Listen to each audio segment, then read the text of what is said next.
This is a story of two best friends who all of a sudden are breaking apart. Elon and Trump. Elon really campaigned for the election of Donald Trump, as we all of us are aware of that. Even donated $250 million for his campaign. But then Trump also awarded him to head the Dodge department that was intended to increase government efficiency in terms of resource management. But then all of a sudden, in fact, he was even given a special key that is not just handed to any other citizen in the United States. Very, very special key. But then it didn't take long before this bromance ended. As we saw on social media, on X, Trump started to say that Elon is wearing thin and all this thing. Musk is retreating, saying Trump is in the Epstein files. Things are really heating up. And we really just want to know, where did all these things start? It's good to understand. So take a seat, listen, and see what we've known so far for the breakup.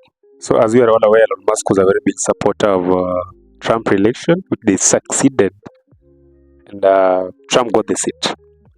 And to give back, the president gave him a department, the Dodge department, which was intended to improve the government efficiency in terms of resources. And when they met, this is how it went down. Before the fall, this is how everything came up. Take a listen. We have here Thank you. a very special, that I give to very special people.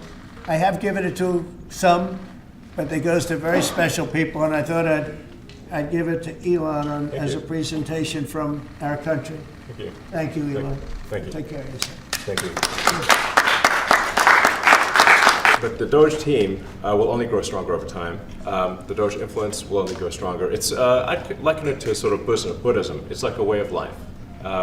So it is permeating throughout the government, and I'm confident that over time we'll see $1 trillion of savings and a reduction in $1 trillion of waste and fraud reduction. The calculations of the Doge team thus far, in terms of an FY25 to FY26 delta, are over 160 billion, and that's climbing. We expect that number will probably go over 200 billion soon.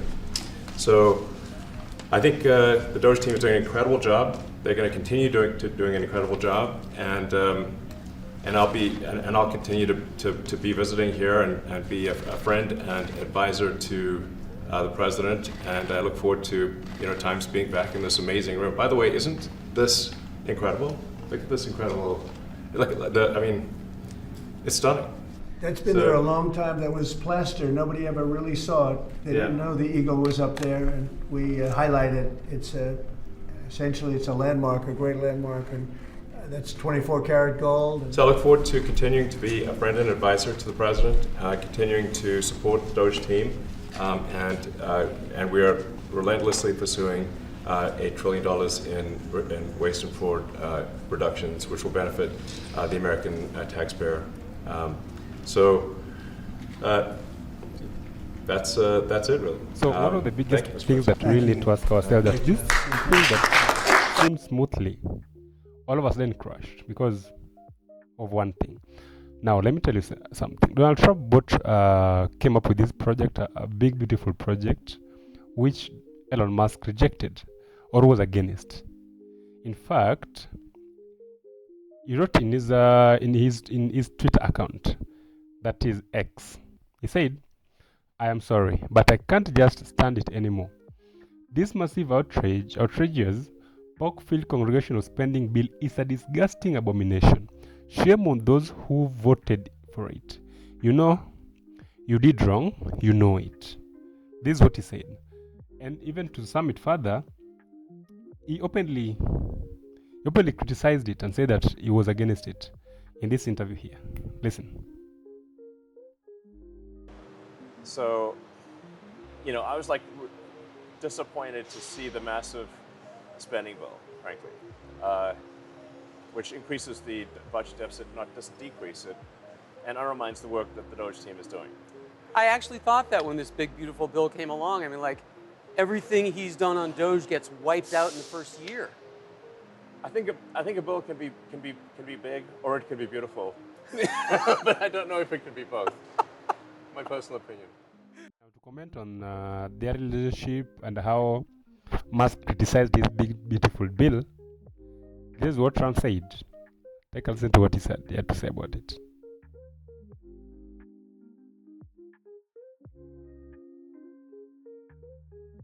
Thank you, Mr. President. The criticism that I've seen, and I'm sure you've seen, regarding Elon Musk and your big, beautiful bill, what's your reaction to that? Do you think it in any way hurts passage in the Senate, which, of course, what is you're seeking? Well, look, you know, I've always liked Elon, and it's always very surprised. You saw the words he had for me, the words of, and he hasn't said anything about me that's bad. I'd rather have him criticize me than the bill, because the bill is incredible. It's the biggest cut in the history of our country. We've never cut. It's about 1.6 trillion in cuts. It's the biggest tax cut. You would say, people's taxes will go way down, but it's the biggest tax cut in history. It's we are doing things in that bill that are unbelievable. And when you look at what we're doing for small businesses, for people, for middle-income people, all of the things that we're doing, nobody's ever seen anything like it. And, you know, Elon's upset because we took the EV mandate, and, you know, which was a lot of money for electric vehicles. And, you know, they're having a hard time, the electric vehicles. And they want us to pay billions of dollars in subsidy. And, you know, Elon knew this from the beginning. He knew it for a long time ago. That's been in there. That's been, I would say, JD, that hasn't changed. That's been right from the beginning. Mr. Secretary, that hasn't changed at all, right from the beginning. But I know that disturbed him. He wanted, and rightfully, you know, he recommended somebody from, that he, I guess, knew very well. I'm sure he respected him, but to run NASA. And I didn't think it was appropriate. And he happened to be a Democrat, like totally Democrat. And I say, you know, look, we won. We get certain privileges, and one of the privileges, we don't have to appoint a Democrat. NASA is very important. We have great people. General Kane is going to be picking somebody with our, we'll be checking him out, seeing, but he wanted that person, a certain person, and we said no. And, you know, I can understand why he's upset. Remember, he was here for a long time. You saw a man who was very happy when he stood behind the Oval desk, and even with the black eye, I said, do you want a little makeup? We'll get you a little makeup. But he said, no, I don't think so, which is interesting and very nice. He wants to be who he is, so you could make that statement too, I guess. Look, Elon and I had a great relationship. I don't know if we're well anymore. I was surprised because you were here. Everybody in this room practically was here as we had a wonderful send-off. He said wonderful things about me. You couldn't have nicer. Said the best things. He's worn the hat. Trump was right about everything.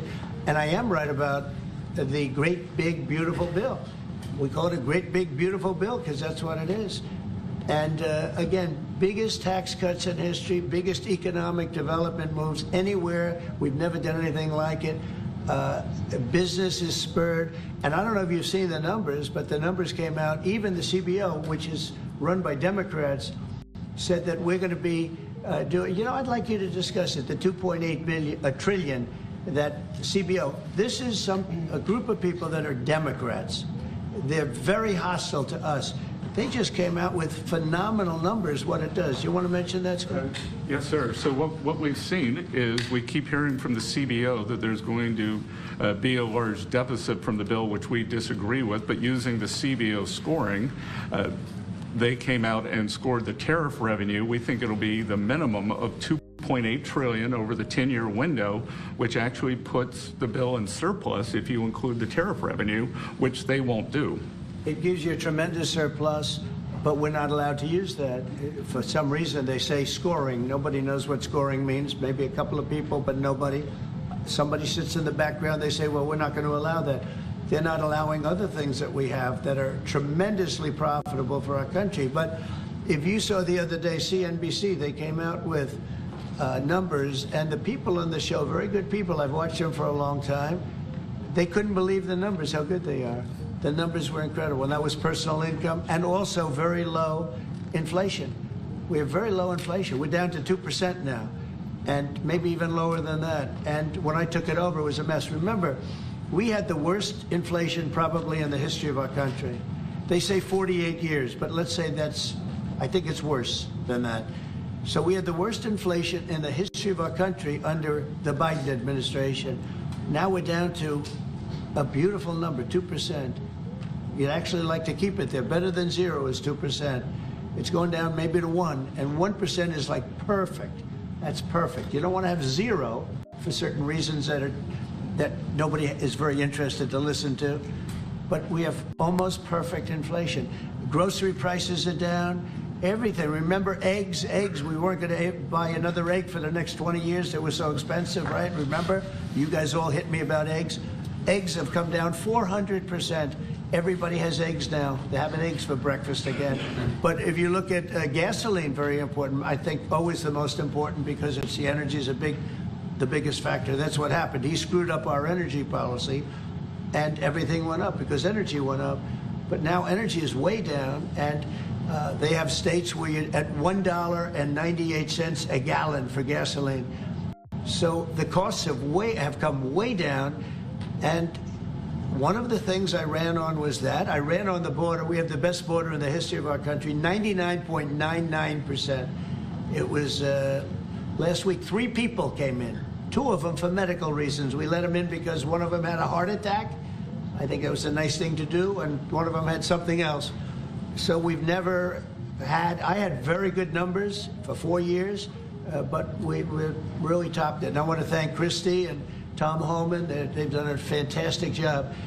But nobody mentions that anymore. Remember, a few months ago, the border was a total disaster. People were coming in by the hundreds of thousands of people a day, a week, a month. I mean, we had a month, 2 million people came in 1 month.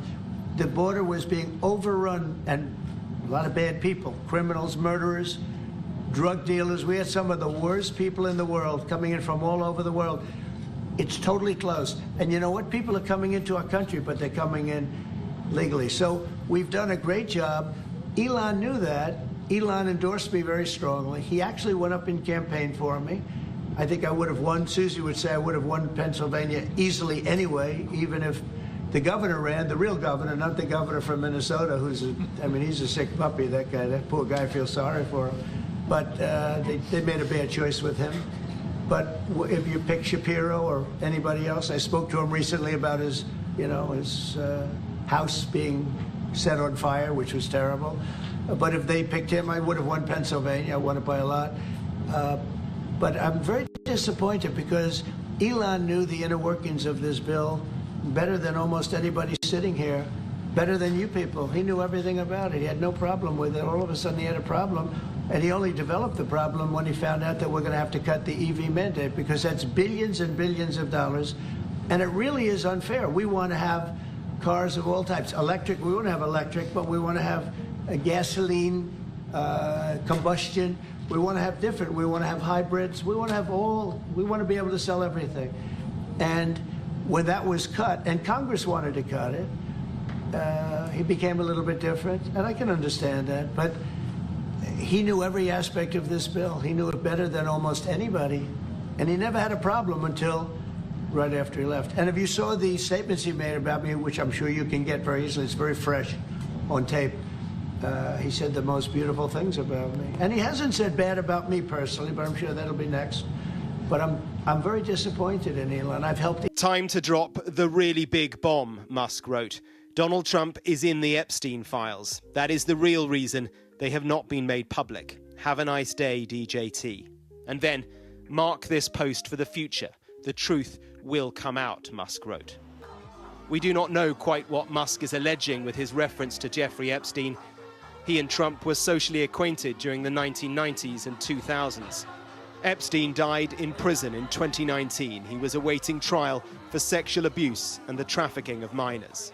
Sky News has approached the White House for... Now Trump is saying this: the easiest way to save money in our budget, billions and billions of dollars, is to terminate Elon's governmental subsidies and contracts. I was always surprised that Biden didn't do it. And now Musk is musing with a poll whether it's time to set up a new political party. And then, late in the afternoon, the wheels came off. He wrote, keep the EV solar incentive cuts in the bill, even though no oil and gas subsidies are touched, very unfair, but ditch the mountain of disgusting pork in the bill. He went on, in the entire history of civilization, there has never been legislation that is both big and beautiful. Everyone knows this. And then the kicker. Without me, Trump would have lost the election. The Dems would control the House and the Republicans would be 51-49 in the Senate. Trump's response, Elon was wearing thin. I asked him to leave the White House.